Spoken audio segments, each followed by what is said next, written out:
Assalamualaikum warahmatullahi wabarakatuh. Halo teman-teman, perkenalkan kami dari kelompok 3 yang beranggotakan Muhammad Aulia Ramadan, Nur Anissa, Nur Fitriah, Novi Lailatul Fauziah, Nur Laila, Olia Rahmariana, Putri Saadatul Jannah, Regina Putri Amalia, Siti Maisarah, Siti Rahmah, dan Zulfa Dinda Salsabila. Di video kali ini, kami akan membahas mengenai sistem peredaran darah besar atau sistemik pada mata kuliah Anatomi Fisiologi.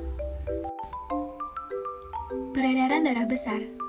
Peredaran darah besar adalah peredaran darah dimulai dari bilik kiri jantung menuju ke seluruh tubuh dan kembali ke serambi kanan jantung. Sistem peredaran darah besar atau peredaran darah panjang yang berawal dari bilik kiri mengandung oksigen untuk diberikan pada aorta.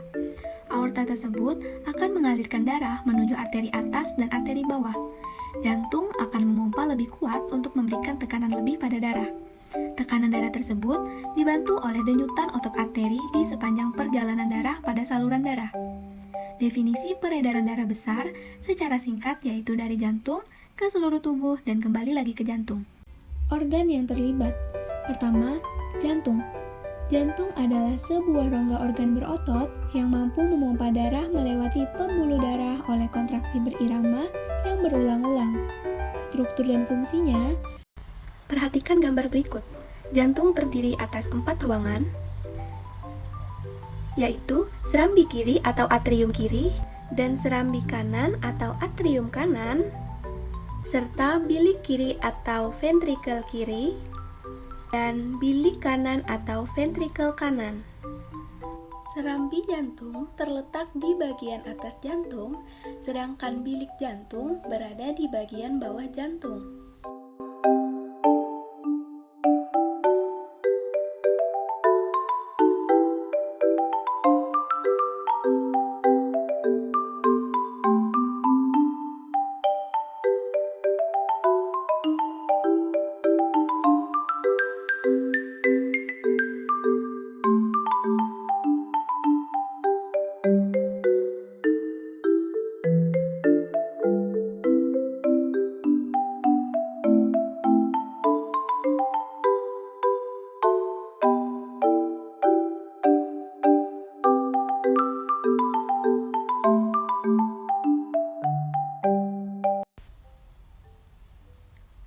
Darah dari seluruh tubuh akan masuk pertama kali ke serambi kanan.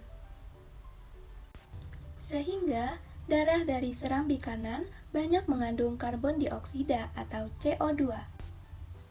Dari serambi kanan, darah akan melewati katup tricuspidalis menuju bilik kanan. Katup ini berfungsi agar darah tidak kembali ke serambi kanan. Katup ini berfungsi agar darah tidak kembali ke serambi kanan. Darah yang ada pada bilik kanan akan dipompa oleh bilik kanan melewati arteri pulmonalis menuju paru-paru, agar CO2 dalam darah terlepas dan terjadi pengikatan O2 atau oksigen. Darah dari paru-paru akan mengalir melalui vena pulmonalis menuju ke serambi kiri, sehingga darah dari paru-paru akan melalui vena pulmonalis menuju ke serambi kiri, sehingga darah dari serambi kiri banyak mengandung oksigen atau O2. Darah dari serambi kiri turun melalui katup bicuspidalis menuju ke bilik kiri. Bilik kiri akan memompa darah ke seluruh tubuh melalui aorta. Kedua, pembuluh darah. Pembuluh darah dibagi menjadi 3, yaitu arteri, vena, dan kapiler. Pertama, pembuluh arteri.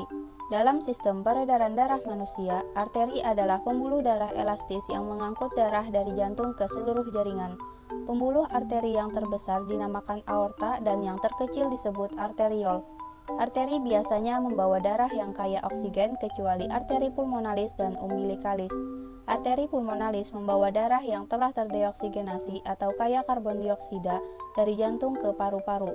Pembuluh darah arteri terletak sangat dalam dan tidak terlihat jelas di kulit. Dindingnya tebal, elastis, dan tidak berkatup. Aliran darahnya berdenyut cepat dan bertekanan besar. Berdasarkan arahnya, arteri dibagi menjadi arteri pulmonalis dan arteri sistemik. Arteri pulmonalis membawa darah ke paru-paru, sementara arteri sistemik membawa darah ke kepala, hati, serta bagian bawah tubuh. Kedua, pembuluh vena adalah pembuluh darah yang membawa darah rendah oksigen atau teroksigenasi, kecuali vena paru yang membawa darah beroksigen dari paru-paru kembali ke jantung. Karena darah vena sistemik kurang oksigen, maka warna darah vena sistemik jauh lebih gelap dan lebih merah kebiruan dari darah arteri normal. Pembuluh darah vena merupakan kebalikan dari pembuluh arteri, yaitu berfungsi membawa darah kembali ke jantung. Bentuk dan susunannya hampir sama dengan arteri. Katup pada vena terdapat di sepanjang pembuluh darah dan berfungsi untuk mencegah darah tidak kembali lagi ke sel atau jaringan. Pembuluh darah vena berdinding tipis dan dapat mengembang. Vena menampung 75% volume darah total dan mengembalikan darah ke jantung dalam tekanan yang rendah. Darah vena berwarna lebih tua dan agak ungu karena banyak dari oksigennya diberikan kepada jaringan. Bila sebuah vena terpotong, maka darah mengalir keluar dengan arus yang rata. Struktur pembuluh darah vena terdiri atas 3 lapis, yaitu 1. Tunica adventitia adalah lapisan terluar yang terdiri atas jaringan ikat yang fibrous yang berfungsi sebagai pelindung. Kedua, tunica media adalah lapisan tengah yang berotot, lebih tipis, kurang kuat, lebih mudah kempes dan kurang elastis daripada pembuluh darah arteri yang berfungsi untuk memberi tekanan terhadap darah. Ketiga, tunica intima adalah lapisan dalam yang terbentuk oleh endotelium dan sangat licin, serta dibatasi oleh selapis sel tunggal sel gepeng. Pada tunica intima di pembuluh darah vena terdapat katup yang berbentuk lipatan setengah bulan, terbuat dari lapisan endotelium dan diperkuat oleh sedikit jaringan fibrous. Ketiga, pembuluh kapiler adalah penghubung antara arteriola dan venula yang dapat memungkinkan terjadinya pertukaran air, oksigen, karbon dioksida, natrium, dan zat kimia sampah antara jaringan dan darah yang ada di sekelilingnya. Pembuluh kapiler merupakan pembuluh darah yang berukuran sangat kecil, diameternya antara 5–10 mikrometer. Darah mengalir dari jantung ke pembuluh arteri, lalu menyabang dan menyempit ke arteriola, lalu masih bercabang lagi menjadi pembuluh-pembuluh yang sangat kecil, yaitu pembuluh kapiler. Sesudah terjadi perfusi jaringan, pembuluh kapiler bergabung serta melebar menjadi pembuluh vena, yang kemudian mengembalikan darah ke jantung. Fungsi pembuluh kapiler: pertama, sebagai tempat terhubungnya pembuluh arteri dan vena. Kedua, tempat terjadinya pertukaran cairan, makanan elektrolit, hormon, serta bahan-bahan lain. Ketiga, untuk proses pertukaran oksigen dan karbon dioksida di paru-paru. Keempat, absorpsi nutrisi pada usus. Kelima, absorpsi sekret kelenjar. Yang keenam, sebagai filtrasi pada ginjal. Ketujuh, untuk pengaturan suhu tubuh. Kedelapan, untuk membuang sampah terhadap sel-sel di sekitarnya.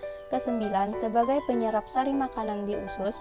Kesepuluh, pengatur tekanan cairan limpa. Dan yang terakhir sebagai penanda kesehatan seseorang. Struktur pembuluh kapiler. Struktur pembuluh darah kapiler terdiri atas endotelium, lumen, dan lamina basalis.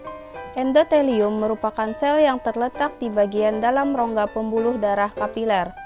Sel endotelium dilapisi oleh dinding yang sifatnya bisa dipengaruhi adanya tekanan hidrostatik dan osmotik. Lumen adalah bagian dalam pembuluh tempat darah mengalir, sedangkan lamina basalis adalah lapisan protein yang mengelilingi kapiler. Pembuluh kapiler terbagi menjadi 3 tipe, yaitu 1. Pembuluh kapiler kontinu adalah pembuluh kapiler yang dinding dan membran basal utuh. Pembuluh ini terdapat di sebagian besar jaringan tubuh. Kedua, pembuluh kapiler fenestrated adalah pembuluh kapiler yang dinding dan membran basal tidak utuh karena terbentuk pori-pori. Pembuluh ini pada usus, ginjal, dan pankreas. Ketiga, pembuluh kapiler sinusoidal adalah pembuluh kapiler yang bentuknya tidak silinder dan agak tidak beraturan. Letak pembuluh ini berada di sistem endokrin, sumsum tulang, limfa, dan hati. Cara kerja pembuluh kapiler. Mekanisme kerja pembuluh kapiler diawali dari sistem peredaran darah yang mengalir dari jantung menuju ke paru-paru. Darah tersebut melepas sisa dari metabolisme yang berupa karbon dioksida dan menyerap oksigen melalui pembuluh arteri pulmonalis. Sesudah itu, darah dibawa lagi menuju ke jantung melalui vena pulmonalis. Setelah darah sampai di jantung, kemudian darah dialirkan menuju ke seluruh tubuh. Ketika darah dialirkan ke seluruh tubuh inilah, pembuluh darah kapiler baru dapat bekerja. Komponen-komponen darah. Komponen darah manusia terdiri dari sel darah merah atau eritrosit, sel darah putih atau leukosit, keping-keping darah atau trombosit, dan plasma darah. Yang pertama, sel darah merah atau eritrosit. Sel darah merah manusia berbentuk cakram kecil, bikonkav atau cekung di kedua sisinya. Sel darah merah manusia berjumlah sekitar 5 juta sel di setiap mili darah. Sel darah merah mengandung hemoglobin yang kaya akan zat besi dan memiliki kemampuan untuk mengikat oksigen dari paru-paru dan disebarkan ke seluruh tubuh. Sel darah merah dibentuk di dalam sumsum tulang, terutama dari tulang pendek, pipi, dan tak beraturan. Umur sel darah merah kira-kira 115 hari, oleh karena itu, tubuh kita memerlukan protein dan zat besi yang cukup untuk pembentukan sel darah merah yang baru. Protein dan zat besi ini dapat kita peroleh dari zat makanan yang kita makan sehari-hari. Sel darah merah yang telah berumur 115 hari akan dihancurkan di dalam limpa dan mati. Hemoglobin akan dipecah menjadi hemo dan globin. Hemo akan digunakan untuk pembentukan sel darah merah lagi, dan sisanya akan diubah menjadi bilirubin atau pigmen kuning dan biliverdin, sedangkan globin yang merupakan suatu protein akan diubah menjadi asam amino yang akan digunakan oleh jaringan. Yang kedua, sel darah putih atau leukosit. Sel darah putih yang berfungsi sebagai pertahanan tubuh mempunyai bentuk yang lebih besar dibanding sel darah merah. Akan tetapi, dalam setiap milimeter kubik darah, sel darah putih mempunyai jumlah yang lebih kecil dibandingkan sel darah merah, yaitu sekitar 6.000 sampai 8.000 sel. Sel darah putih tidak berwarna atau bening. Sel darah putih ini ada bermacam-macam dan secara umum dibagi menjadi 5 macam, yaitu granulosit, limfosit, monosit, neutrofil, dan eosinofil. Masing-masing sel darah putih ini mempunyai ciri dan peran yang berbeda-beda. Granulosit dan monosit mempunyai peran yang penting dalam perlindungan badan terhadap mikroorganisme. Dengan kemampuannya sebagai fagosit dan gerakan amoeboidnya, sel-sel ini dapat bergerak bebas memakan mangsanya, sehingga sel-sel ini dapat menangkap dan menghancurkan zat-zat asing yang masuk ke dalam tubuh. Orang yang kelebihan sel darah putih atau lebih dari 10.000 disebut leukosis, sedangkan orang yang kekurangan sel darah putih disebut leukopenia. Yang ketiga, keping-keping darah atau trombosit. Trombosit berperan dalam proses pembekuan darah. Jumlah trombosit dalam setiap milimeter darah adalah 300.000. Trombosit dibentuk di megakorosit sumsum merah tulang. Trombosit memiliki ciri tidak berinti, berukuran 2-4 mikron lebih kecil dari eritrosit dan leukosit. Bentuknya tidak teratur dan berumur 8-12 hari. Jika terluka, maka akan pecah dan mengeluarkan enzim trombokinase. Enzim trombokinase ion kalsium dan vitamin K. Bersama-sama membantu mengubah protrombin menjadi trombin. Dengan bantuan trombin, fibrinogen berubah menjadi fibrin yang akan menutup luka. Keempat, plasma darah. Plasma darah adalah cairan berwarna kuning yang dalam reaksi bersifat sedikit alkali. Plasma darah mempunyai komposisi 55% dari cairan darah. Plasma darah tersusun atas air, protein, garam mineral, dan bahan organik lainnya. Plasma darah secara umum ikut berperan dalam proses pembekuan darah sebagai antibodi dan mengendalikan metabolisme tubuh. Fungsi sistem peredaran darah. Yang pertama, mengedarkan oksigen. Kedua, mengangkut nutrisi. Ketiga, mengangkut hormon. Keempat, mengangkut sistem kekebalan tubuh. Kelima, mengatur suhu tubuh. Kesimpulan, sistem peredaran darah besar atau sistemik dimulai ketika darah yang mengandung oksigen atau O2 dipompa oleh bili kiri menuju ke seluruh tubuh melalui aorta. Sedangkan darah dari tubuh yang sudah tidak mengandung oksigen atau mengandung CO2 akan dikembalikan ke serambi kanan. Hal ini dilakukan oleh vena cava inferior atau tubuh bagian bawah dan vena cava superior atau tubuh bagian atas.